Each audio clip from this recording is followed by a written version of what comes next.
بسم اللہ الرحمن الرحیم۔ السلام علیکم۔ قرآن و حکیم کے اندر دو پیغمبروں کا یکجا نام آتا ہے اور انسان ان پر سلام بھیجتا ہے، اور جب ان پر سلام بھیجتا ہے تو اللہ تبارک و تعالیٰ کی مخلوقات، جن میں سب سے زیادہ جو انسان کو نقصان پہنچانے والی مخلوق ہے، جسے آپ شیاطین کہتے ہیں، جنات کہتے ہیں، وہ ان ناموں کی ہیبت کی وجہ سے بالکل انسان سے دور ہو جاتی ہے، فرار ہو جاتی ہے۔ اگر انسان یہ کہتا ہے کہ میرے پہ جادو اتنا سخت ہو چکا ہے کہ جسم بالکل جکڑا گیا ہے جادو کی وجہ سے، یا جادوگر انسان کے پیچھے ہر درجہ لگ چکا ہے کہ وہ جادو بار بار اس پر لوٹاتا ہے، کرتا ہے، یا بعض اوقات جادو ٹوٹتا نہیں ہے اور وہ جسم کے اندر خون میں اس طرح شامل ہو جاتا ہے کہ انسان کے اعضاء، ہر عضو جو ہے وہ جادو کے شکنجے میں آ جاتا ہے۔ جناتی چیزیں ہیں جو اتنی سخت ہیں کہ وہ انسان کے جسم میں بیماری بنا رہی ہیں۔ کسی نے ان کو بھیجی، کہتی ہیں کہ ہم نہیں جائیں گی اور ہمیں فلاں نے بھیجا ہے،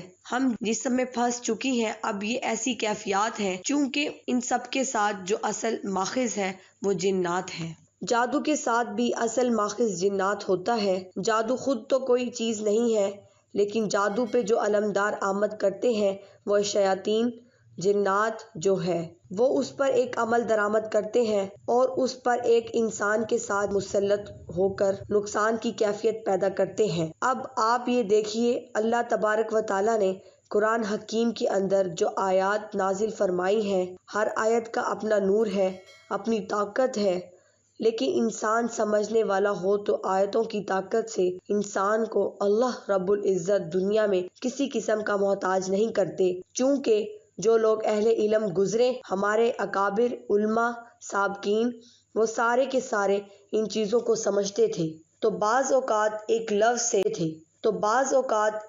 سے وہ اللہ کی مدد لے لیتے تھے، ایک لفظ سے جو ہے وہ شیاطین اور جنات سے اپنا چھٹکارا حاصل کر لیتے تھے۔ اب ہم پورا قرآن پاک بھی پڑھ دیتے ہیں تو ہمیں وہ فائدہ نظر نہیں آتا، تو ہم یہ سمجھتے ہیں کہ ہم نے تو اتنا پڑھا، اتنے عرصے سے پڑھا، ہمیں کوئی فائدہ نہیں ہوا۔ اس میں غلطی کس کی ہے؟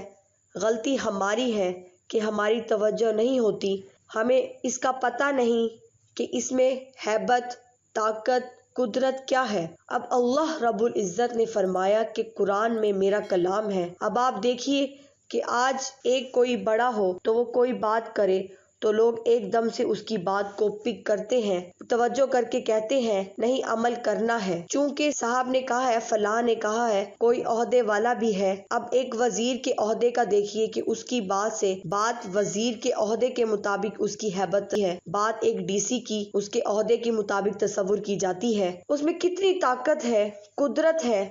اور جو رب العالمین نے کہا، اور جو رب العالمین ہے، جو کہہ رہا ہے میرا کلام ہے قرآن، اب ہمیں اس کی قدرت کا نہیں پتا، ہیبت کا نہیں پتا۔ جو مخلوقات ہیں وہ اس کی ہیبت جانتی ہیں۔ مخلوقات انسان کے علاوہ، آپ صلی اللہ علیہ وآلہ وسلم نے فرمایا، ہر مخلوق انسان اور جن کے علاوہ قبر کے عذاب کو محسوس کرتی ہے۔ اب فرمایا اگر تم پر بھی وہ منکشف ہو جائے، تم بھی وہ دیکھنے لگو، تو تم اپنے مردوں کو دفن کرنا بھی چھوڑ دو، تم پر اتنا خوف آ جائے گا۔ اب اللہ رب العزت کچھ چیزیں ملاقات پہ عیا کر دیتے ہیں۔ اب یہ جو قدرت ہے، قرآن پاک کی آیت کی، ہر آیت کی اپنی تاثیر ہے، لیکن یہ جو آیت میں آپ کو بتا رہی ہوں، سلام علی موسیٰ و ہارون،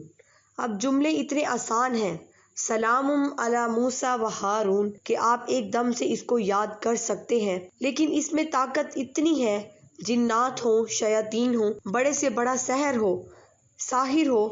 جادوگر ہو، وہ اس کی ہیبت سے کام اٹھتا ہے، جنات کام اٹھتے ہیں۔ وہ آیت اتنی مختصر ہے، سلام علی موسیٰ و ہارون، کوئی مشکل لفظ ہے، کتنے آسان ہیں، لیکن اب ہم ان کو کہتے ہیں کہ اتنے چھوٹے سے الفاظ، اتنے مختصر الفاظ، اس میں کیا طاقت ہوگی۔ جنات جانتے ہیں، یہ ان سے پوچھیں، یہ شیاطین جانتے ہیں، ساحر جانتے ہیں کہ وہ اس آیت سے ان کی کیا حالت ہوتی ہے، کیونکہ حضرت موسیٰ علیہ السلام ایک نبی تھے، رسول بھی تھے، لیکن اس کے علاوہ ایک صفت ان کی تھی کہ وہ حدود اللہ کے مقابلے میں اللہ کے احکامات کے معاملے میں بہت سخت مزاج تھے، سختی تھی ان کے اندر، اور وہ اسی لیے حضرت موسیٰ علیہ السلام جو ہیں انہوں نے کوہ طور پر اللہ سے ملاقاتیں کی، باتیں کی، ساری چیزیں ہیں، دریاؤں نے راستہ دیا، دریا کی مخلوق بھی آپ سے محبت کرتی ہے۔ حضرت سلیمان علیہ السلام کے متعلق تو لوگ جانتے ہیں کہ جنات پہ حکومت کی،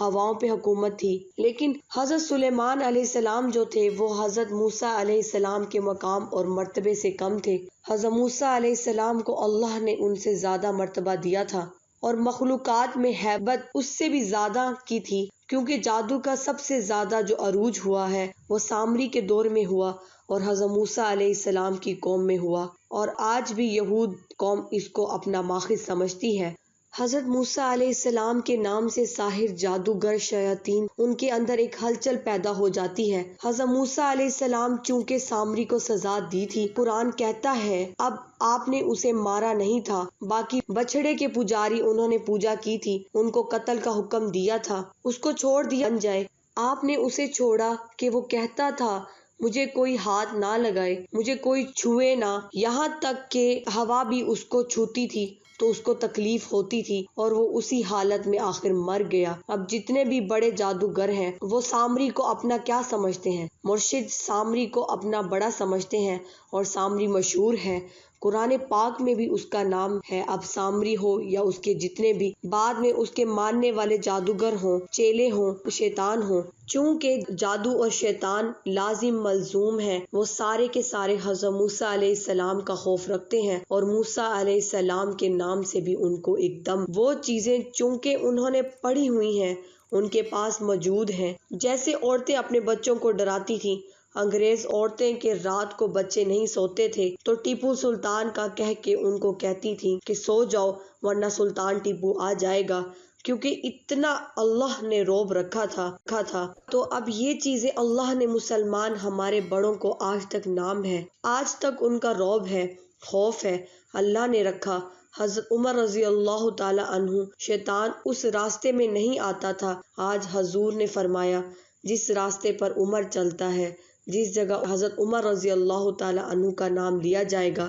شیطان بھاگ جائے گا۔ حضرت عمر رضی اللہ تعالی عنہ کے نام میں اتنی تاثیر ہے تو حضرت موسیٰ علیہ السلام کے نام میں کتنی تاثیر ہوگی، آپ خود سوچئے۔ جو پیغمبر ہے، رسول ہے، صاحب کتاب ہے، پھر جادوگروں کے سب سے بڑے مرشد کو انہوں نے سزا دی اور اس کو نشان عبرت بنایا۔ شیاطین کے بڑوں کو آپ کی وجہ سے ذلت ملی، حضرت ہارون علیہ السلام آپ کے نائب تھے، حضرت ہارون علیہ السلام کو نیابت ملی تھی۔ یہ دو حضرت موسیٰ علیہ السلام اور حضرت ہارون علیہ السلام نبی ہیں۔ آپ یہ چیزیں سامنے رکھ کر جب یہ آیت پڑھیں گے پھر آپ کو اس کی تاثیر ملے گی۔ آیت یہ ہے سلام علی موسیٰ و ہارون، سلام علی موسیٰ و ہارون۔ اب اگر ویسے پڑھتے جائیں ساری، آپ نے کتنی بار یہ سنی ہوگی آیت، چونکہ انسان یاد رکھیں پورے جسم کا جو تعلق ہے وہ دماغ کے ساتھ ہے۔ دماغ اگر انسان کا جو ہے کسی چیز کو قبول کرتا ہے تو پورا جسم قبول کر لیتا ہے۔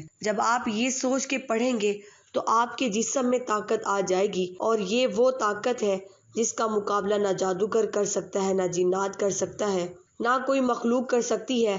آپ جانوروں کے سامنے بھی کہیں ایسی جگہ پر ہیں وہاں بھی یہ پڑھیں، آپ اس کو 70 بار پڑھ کے پانی یا روز پیتے رہیں، آپ دیکھیے گا آہستہ آہستہ جن ہے، جادو ہے، کوئی بھی اثر ہے، جسم کے اندر بیماری بن گئی ہے وہ گھلتی جائے گی، پگھلتی جائے گی، وہ پانی کی شکل میں نکلتی جائے گی، جسم سے شکل میں بھی نکلے گی، یہاں تک کہ آپ اپنے آپ کو چند دن میں بہترین محسوس کر لیں گے۔ آپ ویسے بھی کوئی مجھ پہ جادو کرے گا، میں اس کے گھر جاؤں گا، کوئی کھانا لائے گا، جادو کرے گا، کر کے دے گا، آپ اس پہ پڑھ کے پھونک لیں، اس کے گھر جا کر پڑھتے جائیں، کسی بندے پہ شک ہے وہاں پڑھتے جائیں، سورہ صفات کے اندر ہے یہ، آپ یہ پڑھیں اور دیکھیں اس کے کمالات، کرشمے جنات کے سامنے جس پہ حاضری ہو اس کی عجیب کیفیات ہونا شروع ہو جائے گی، کیونکہ اللہ نے اس کے اندر تاثیر ایسی رکھی ہے۔ اور انشاءاللہ یہ مختصر کلمات ہے، آپ مرد عورتیں جتنی بھی اس کو اپنائیں گے آپ کو خود انشاءاللہ اس کا فیض ملے گا اور اس کا صلہ اللہ رب العزت عطا فرمائے گا، اور اس کی برکت سے بیماریاں، یہ جادو، یہ جسم سے بیماری کی شکل میں جو جنات مسلط ہو چکے ہیں یہ نکل جائیں گے، وہ چھوڑ دیں گے جسم، بڑی بڑی بیماریاں بھی انشاءاللہ اس سے شفا یاب بندہ ہو جاتا ہے۔ اس کو کم از کم 21 دن پئیں، لگاتار 21 دن، اور کسی بھی وقت پڑھ لیں۔ اول و آخر درود شریف پڑھیں، پھر اس کی تاثیر مضبوط ہوگی۔